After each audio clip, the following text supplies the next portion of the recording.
Hi dear learners, welcome back to JP's Biology. ఈ వీడియోలో జన్యు అంతర సంఘటనలు జీన్ ఇంటరాక్షన్స్ పార్ట్ 2 గురించి డిస్కస్ చేద్దాం. ప్రీవియస్ వీడియోలో మనం పార్ట్ 1 డిస్కస్ చేసాం. ఈ వీడియోలో ప్రీవియస్ వీడియోలో epistatic interactions phenotypic ratio 9:3:3:1 alter అవ్వదు నాన్ ఎపిస్టాటిక్ ఇంటరాక్షన్స్లో. తర్వాత ఈ వీడియోలో మనం ఎపిస్టాటిక్ ఇంటరాక్షన్స్ చూస్తాం. ఇందులో ఈ ఫినోటైపిక్ రేషియో అనేది 9:3:3:1 నుంచి ఆల్టర్ అవుతుంది అని చెప్పేసి ఇక్కడ మనం డిస్కస్ చేయడం జరుగుతుంది. అది ఎలా అవుతుంది, ఇందులో ఎపిస్టాటిక్ ఇంటరాక్షన్స్ ఏమున్నాయి, మొదట ఎపిస్టాసిస్ అనగానేమి మనం చూద్దాం. ఇక్కడ ఎపిస్టాసిస్ అనే పదాన్ని మొట్టమొదటిసారిగా విలియం బేట్స్ అనే సైంటిస్టు ఈ టర్మ్ని యూజ్ చేయడం జరిగింది. లిటరల్గా ఈ టర్మ్కి మీనింగ్ ఏమి అంటే సిట్టింగ్ అబౌవ్ అని అర్థం వస్తుంది. సిట్టింగ్ అబౌవ్ అని ఇక్కడ మీనింగ్ రావడం జరుగుతుంది ఎపిస్టాసిస్కి. ఈ ఎపిస్టాసిస్ అనేది ఒక ఇంటర్జెనిక్ ఇంటరాక్షన్. అంటే ఇంటర్జెనిక్ అంటే రెండు వేరువేరు జన్యువుల మధ్య జరిగే ఒక జన్యు అంతర్ సంఘటన అని చెప్పేసి చెప్పచ్చు. ఇక్కడ ఏం జరుగుతుంది ఎపిస్టాసిస్లో అంటే ఒక జన్యువు వేరొక జన్యువు అంటే అది సమజాతం కాని క్రోమోజోమ్ మీద ప్రెజెంట్ అయి ఉన్న జన్యువుని అణచివేయడం జరుగుతుంది. అంటే one gene suppresses the phenotypic expression of second gene that is located on non homologous chromosome అని చెప్పేసి చెప్పచ్చు. అంటే నాన్ హోమోలోగస్ క్రోమోజోమ్ మీద ఉండే వేరొక జన్యువు యొక్క దృశ్యరూపాన్ని ఒక జన్యువు అణచివేస్తుంది. సో అట్లా అణిచివేసే జన్యువుని మనం ఎపిస్టాటిక్ జన్యువు అంటాం. అది నెక్స్ట్ స్లైడ్లో చూస్తాం. దీన్ని అందువల్ల రెండు వేరువేరు జన్యువులు అనేది మధ్య ఇంటరాక్షన్ జరుగుతుంది. వేరే జన్యువు ఇంకొక జన్యువుని అణిచివేస్తుంది కాబట్టి దాన్ని మనం ఇంటర్జెనిక్ సప్రెషన్ అంటాం. ఇంటర్జెనిక్ సప్రెషన్ అని అనొచ్చు ఎపిస్టాసిస్ని. మనం ఇక్కడ సాధారణంగా గమనించినట్లయితే ఒక విషమ యుగ్మజంలో జనరల్గా జెనెటిక్స్లో మనం చూస్తున్నప్పుడు ఒక లక్షణానికి సంబంధించిన బహిర్గత యుగ్మ వికల్పకం అనేది అంతర్గత యుగ్మ వికల్పం యొక్క వ్యక్తీకరణ లేదా వాటి యొక్క దృశ్య రూపాన్ని అణిచివేస్తుంది. ఇక్కడ మనం ఈ ఉదాహరణ మనం మోనోహైబ్రిడైజేషన్లో చూసాం. ఇందులో మనకి ఈ F1 తరంలో ఏర్పడిన విషమయుగ్మజంలో ఇక్కడ క్యాపిటల్ T అనేది ఒక డామినెంట్ అల్లీల్ అయితే ఈ డామినెంట్ అల్లీలు ఈ రెసెసివ్ అల్లీలైన స్మాల్ t యొక్క దృశ్య రూపాన్ని అణిచివేస్తుంది. కానీ ఇక్కడ ఎపిస్టాసిస్లో ఏం జరుగుతుందంటే ఒకే లక్షణాన్ని నిర్దేశిస్తున్న రెండు భిన్న క్రోమోజోములపై ఉన్న రెండు భిన్న జన్యువుల్లో ఒక జన్యువు యొక్క ప్రభావాన్ని మరొక జన్యువు అణిచివేస్తుంది. సమజాతం కాని క్రోమోజోముల మీద ఉండే రెండు జన్యువులు అవి రెండు కూడా ఒకే లక్షణాన్ని నియంత్రిస్తూ ఉంటాయి. అటువంటి జన్యువులో ఒక జన్యువు వేరొక జన్యువు యొక్క లక్షణాన్ని లేదా వాటి యొక్క దృశ్యరూపాన్ని అణిచివేయడాన్ని మనం ఎపిస్టాసిస్ అని చెప్పేసి చెప్పచ్చు. ఇక్కడ అణిచివేస్తున్న జన్యువుని ఎపిస్టాటిక్ జన్యువు అని, అణిచివేయబడిన జన్యువుని హైపోస్టాటిక్ జన్యువు అని చెప్పేసి అంటారు.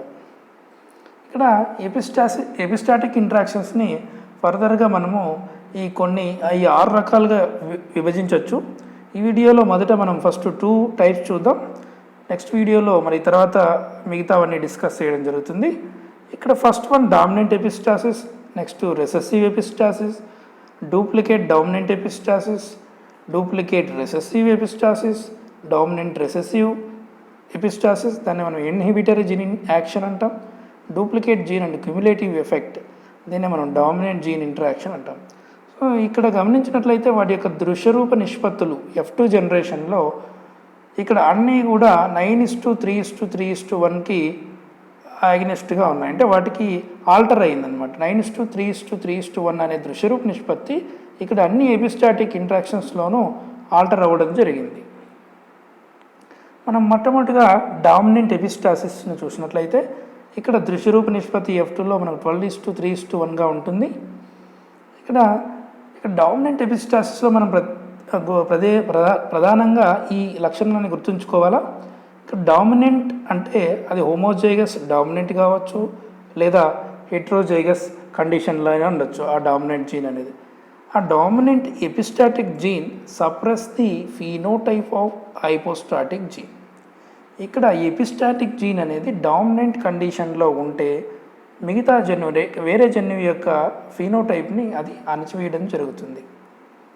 హైపోస్టాటిక్ జీన్ కనుక ఈ హైపోస్టాటిక్ జీన్ ఎక్స్ప్రెసెస్ ఓన్లీ ఎప్పుడు దాని యొక్క దృశ్యరూపాన్ని ఎప్పుడు వ్యక్తపరుస్తుందా అంటే epistatic gene is homozygous recessive.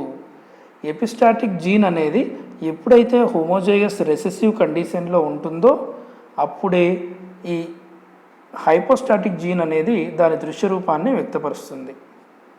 ఉదాహరణకి సమ్మర్ స్క్వాష్ పండ్ల రంగు అంటే సమ్మర్ స్క్వాష్ అనే ఈ కుకుర్బిటా పెపో అంటాం దాన్ని సమ్మర్ స్క్వాష్ని. ఆ మొక్కలో ఫ్రూట్స్ కలర్ అనేది మనం ఎగ్జాంపుల్గా తీసుకోవచ్చు. Fruit colour in summer squash అంటాం. సమ్మర్ స్క్వాష్ యొక్క సైంటిఫిక్ నేమ్ ఏమంటే కుకుర్బిటా పెపో.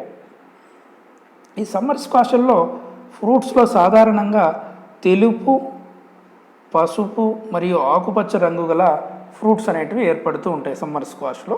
ఇక్కడ మనం పిక్చర్లో గమనించవచ్చు.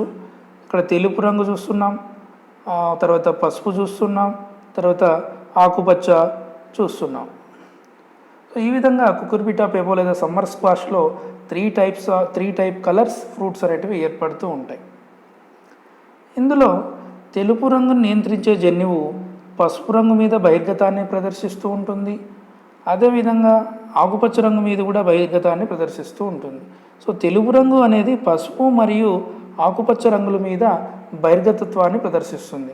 అదే పసుపు అనేది ఆకుపచ్చ మీద బహిర్గతత్వాన్ని ప్రదర్శిస్తుంది. ఎప్పుడు తెలుపు జన్యువు అదే తెలుపు రంగును కారణమయ్యే ఈ డబ్ల్యూ జన్యువు అనేది లేనప్పుడు ఈ ఎల్లో అనేది ఆకుపచ్చ రంగు మీద బహిర్గతత్వాన్ని ప్రదర్శించి అవి ఎల్లో కలర్ రావడానికి కారణమవుతుంది.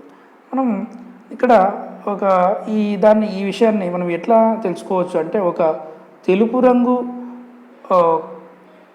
రంగు గల పండ్ల సమ్మర్ స్క్వాష్కి మరియు ఆకుపచ్చ రంగు గల ఆ పండ్లు గల మొక్కల మధ్య సంకరణం జరిపినప్పుడు మనకి ఈ ఎగ్జాంపుల్ సులువుగా అర్థమవుతుంది. ఉదాహరణకి ఇక్కడ చూస్తే తెలుపు రంగు ఫ్రూట్స్ అంటే వైట్ కలర్ ఫ్రూట్స్ గల సమ్మర్ స్క్వాష్ మొక్కకు మరియు ఆకుపచ్చ రంగు గల మొక్క ఆకుపచ్చ రంగు గల పండ్ల మొక్కల మధ్య సంకరణం చేస్తే మనకి F1 తరంలో అన్నీ కూడా తెలుపు రంగు గల పండ్లు అంటే తెలుపు రంగు గల ఫ్రూట్స్ అన్నీ ఏర్పడడం జరిగింది. తర్వాత ఈ F1 తరంలో ఏర్పడిన ఈ మొక్కను సెల్ఫ్ క్రాస్ చేసినట్లయితే F2 తరంలో ఎలా మనకి దృశ్య రూపాలు ఏర్పడతాయి నెక్స్ట్ స్లైడ్లో చూద్దాం. ఇక్కడ ప్రధానంగా మనం గుర్తుంచుకోవాల్సింది క్యాపిటల్ W ఇక్కడ ఎపిస్టాటిక్ జన్యువు, క్యాపిటల్ Y అనేది హైపోస్టాటిక్ జన్యువు. W ఇంతకుముందే చెప్పాం ప్రీవియస్ వీడియోలో. W అనే లక్షణం అంటే తెలుపు అనే లక్షణము మనకు Y మరియు గ్రీన్ మీద డామినెంట్ అని చెప్పడం జరిగింది. అదేవిధంగా Y అనేది గ్రీన్కి డామినెంట్ అని చెప్పడం జరిగింది. ఇక్కడ చూసినట్లయితే ఈ క్రాస్లో మనం ఈ సెల్ఫ్ క్రాస్ చేసినప్పుడు W చూడండి, W అంటే తెలుపు రంగుని ఇస్తుంది, Y అంటే పసుపు రంగు. WY కలిసినప్పుడు తెల్లటి రంగు పండ్లు, ఎందుకంటే Y హైపోస్టాటిక్ జన్యువు కనుక. ఈ క్రాస్లో చూసినట్టయితే మనకి ఈ తెలుపు అనేటివి 12 ఏర్పడడం జరిగింది. ఇక్కడ పసుపు 1, 2, 3 పసుపు రంగు పళ్ళు ఇక్కడ చూసినట్లయితే క్యాపిటల్ W ఎక్కడా కూడా లేదు. ఈ పసుపు రంగు పండ్లు ఏర్పడినప్పుడు ఇక్కడ క్యాపిటల్ W అనేది ఒకటి కూడా లేదు కనుక క్యాపిటల్ Y అనేది ఒకటి ఉంటే అది ఎల్లో కలర్ అనేది ఈ ఫ్రూట్స్ అనేవి ఏర్పడడం జరిగింది. అదేవిధంగా ఇక్కడ క్యాపిటల్ Y లేదు, క్యాపిటల్ W లేదు కనుక ఆ రెండు కలిసి ఉన్నప్పుడు ఏం జరిగింది, ఆకుపచ్చ రంగు పండ్లు ఏర్పడడం జరిగింది. ఈ విధంగా డామినెంట్ ఎపిస్టాసిస్ ఈ ఎపిస్టాటిక్ జన్యువు W అనేది ఎపిస్టాటిక్ జన్యువు కనుక అది హెట్రోజైగస్లో ఉన్నప్పుడు కానీ, అంటే ఇక్కడ ఉదాహరణ చూద్దాం. ఇది ఒక హెట్రోజైగస్ డామినెంట్ జీన్ ఇక్కడ ఉంది, క్యాపిటల్ W మరి స్మాల్ w. హెట్రోజైగస్ ఉన్నప్పుడు తెలుపు రంగు వచ్చింది, మరియు అదేవిధంగా హోమోజైగస్ ఉన్నప్పుడు క్యాపిటల్ W ఉన్నప్పుడు కూడా తెలుపు రంగు అనేది ఉత్పత్తి చేయడం జరిగింది. సో ఆ విధంగా డామినెంట్ ఎపిస్టాసిస్లో F2 జనరేషన్లో దృశ్యరూప నిష్పత్తి అనేది 9:3:3:1 కాకుండా 12:3:1గా మాడిఫై కావడం జరిగింది. Next recessive epistasis. దీన్ని మనం అంతర్గత ఎపిస్టాసిస్ అంటాం. ఇందులో రేషియో 9:3:4గా ఆల్టర్ అవుతుంది. అది ఎలానో చూద్దాం. రెసెసివ్ ఎపిస్టాసిస్లో మనకి ఎపిస్టాటిక్ జీన్ అనేది ఎప్పుడు హైపోస్టాటిక్ జీన్ని సప్రెస్ చేస్తుంది అంటే హోమోజైగస్ రెసెసివ్ కండిషన్లో ఉన్నప్పుడు. Epistatic gene in homozygous recessive condition అప్పుడు రెసెసివ్ కండిషన్లో ఉన్నప్పుడు ఈ హైపోస్టాటిక్ జన్యువు యొక్క దృశ్య రూపాన్ని అది అణచివేయడం జరుగుతుంది. రెసెసివ్ ఎపిస్టాసిస్ అంటున్నాం. రెసెసివ్ ఎపిస్టాసిస్ అనేది ఎపిస్టాటిక్ జీన్ అనేది రెసెసివ్ కండిషన్లో, అది డబుల్ రెసెసివ్ కండిషన్లో మాత్రమే ఆ ఎపిస్టాటిక్ జన్యువు హైపోస్టాటిక్ జన్యువు యొక్క దృశ్య రూపాన్ని అణచివేయడం జరుగుతుంది. కాబట్టి హైపోస్టాటిక్ జీన్ యొక్క ఎప్పుడు ఎక్స్ప్రెస్ అవుతుంది అంటే ఎపిస్టాటిక్ జీన్ హోమోజైగస్ డామినెంట్లో ఉన్నా కానీ లేదా హెట్రోజైగస్లో ఉన్నప్పుడు కానీ అది ఎపిస్టాటిక్ జీన్ అనేది హైపోస్టాటిక్ జీన్ అనేది ఎక్స్ప్రెస్ కావడం జరుగుతుంది. ఉదాహరణకి ఆల్బినో ఎలుకలలో రోమాల వర్ణ అనువంశికత, coat colour in albino mice. ఇక్కడ ఆల్బినో మైస్లో చూసినట్లయితే చర్మంలో 3 టైప్స్ ఆఫ్ కలర్స్ ఉంటాయి. అందులో అగౌటి, 2 నలుపు, 3 ఆల్బినో. ఈ అగౌటి రంగును ఏ అనే జన్యువు నియంత్రిస్తుంది, నలుపు రంగును సి అనే జన్యువు నియంత్రిస్తుంది. సి అనే జన్యువు ఇక్కడ ఎపిస్టాటిక్ జన్యువు. రెసెసివ్ ఎపిస్టాసిస్ కనుక ఇది రెసెసివ్ కండిషన్లో ఉన్నప్పుడు హైపోస్టాటిక్ జన్యువు యొక్క దృశ్య రూపాన్ని అణచివేస్తుంది. ఇక్కడ ఇది వెరీ వెరీ ఇంపార్టెంట్. మనం ఈ పాయింట్ని గుర్తుపెట్టుకొని నెక్స్ట్ క్లాస్లో మనం సులువుగా దృశ్య రూపాలని లెక్క కట్టచ్చు. ఇక్కడ ఈ క్యాపిటల్ ఏ అనేది హైపోస్టాటిక్ జన్యువు. ఇక్కడ 2 ఆల్బినో ఎలుకల మధ్య ఒక ఆల్బినో మరియు నలుపు ఎలుకల మధ్య సంకరణం చేసినప్పుడు F1 తరంలో అన్నీ కూడా అగౌటి ఎలుకలు ఏర్పడడం జరిగింది. అగౌటి ఎలుకలు ఏర్పడడం జరిగింది. ఈ అగౌటి F1 తరంలో ఏర్పడిన వాటిని సెల్ఫ్ క్రాస్ చేయగా మనకు ఇక్కడ చూసినట్లయితే ఇక్కడ సి అనేది ఎపిస్టాటిక్ జన్యువు అని చెప్పాం.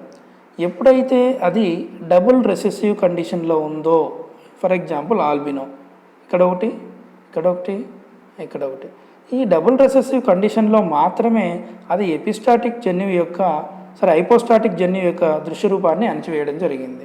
ఇక్కడికి ఏ అనేది అగౌటి రంగుకు కారణమవుతుంది. కానీ ఇక్కడ క్యాపిటల్ ఏ, క్యాపిటల్ వే 2 జన్యువులు ఉన్నప్పటికీ ఇక్కడ ఆల్బినో ఏర్పడింది. కారణం ఏమంటే ఇక్కడ ఎపిస్టాటిక్ జన్యువు అనేది హోమోజైగస్ రెసెసివ్లో ఉండడమే కారణం. కనుక ఇక్కడ దృశ్య రూపాలు అనేటివి ఆల్బినోలు ఏర్పడడం జరిగింది. మిగిలిన అన్ని చోట్ల కూడా ఏ ఉన్నప్పుడు ఇక్కడ చూసినట్లయితే క్యాపిటల్ ఏ ఒకటి ఉన్నా కూడా మనకి అగౌటి ఏర్పడుతుంది. క్యాపిటల్ సి ఉన్నా కూడా నో ప్రాబ్లం, కానీ అగౌటి ఏర్పడుతుంది. కానీ ఎప్పుడు ఈ నలుపు రంగు ఏర్పడుతుంది అంటే క్యాపిటల్ ఏ లేనప్పుడు, ఓన్లీ క్యాపిటల్ సి ఉన్నప్పుడు మాత్రమే. క్యాపిటల్ సి అది హోమోజైగస్ అండ్ హెట్రోజైగస్ కండిషన్లో నలుపు రంగు అనేది ఏర్పడడం జరిగింది. ఎక్కడా కూడా నలుపు రంగు ఏర్పడిన దృశ్య రూపాల్లో ఎక్కడా కూడా క్యాపిటల్ ఏ అనే జన్యువు లేదు. కనుక ఇక్కడ నలుపు రంగు ఏర్పడింది. ఇక్కడ చూసినట్లయితే ఆల్బినో జన్యు రూపాలు సులువుగా పెట్టుకుంటే మనం ఇక్కడ చూస్తే ఆల్బినో జన్యు రూపాలు అన్నింటిలోనూ స్మాల్ సీలు హోమోజైగస్ రెసెసివ్ కండిషన్లో ఉంది. అంటే ఎపిస్టాటిక్ జన్యువు ఇక్కడ ఆల్బినో ఏర్పడినప్పుడు ఎపిస్టాటిక్ జన్యువు రెసెసివ్ కండిషన్లో ఉండడం జరిగింది. అదేవిధంగా నలుపులో చూసినట్లయితే అగౌటిక్ కారణమైన క్యాపిటల్ ఏ అనే జన్యువు లేదు కనుక ఇక్కడ నలుపు ఏర్పడింది. అదేవిధంగా ఎపిస్టాటిక్ జన్యువు అయిన స్మాల్ సి అనేది హెట్రోజైగస్లో ఉంది కనుక అక్కడ నలుపు ఏర్పడుతుంది. ఇక్కడ అగౌటి చూసినట్లయితే ఇక్కడ ఒక ఏ ఉన్నా కూడా 2 స్మాల్ సీలు లేనప్పుడు అగౌటి ఏర్పడడం జరుగుతుంది. ఈ విధంగా F2 తరంలో దృశ్యరూప నిష్పత్తి అనేది 9:3:1 నుంచి 9:3:4కి ఆల్టర్ అవ్వడం జరిగింది. Thank you for watching this video. Please like, share, comment and subscribe and don't forget to click on bell button for get more notification. Thank you once again, dear learners.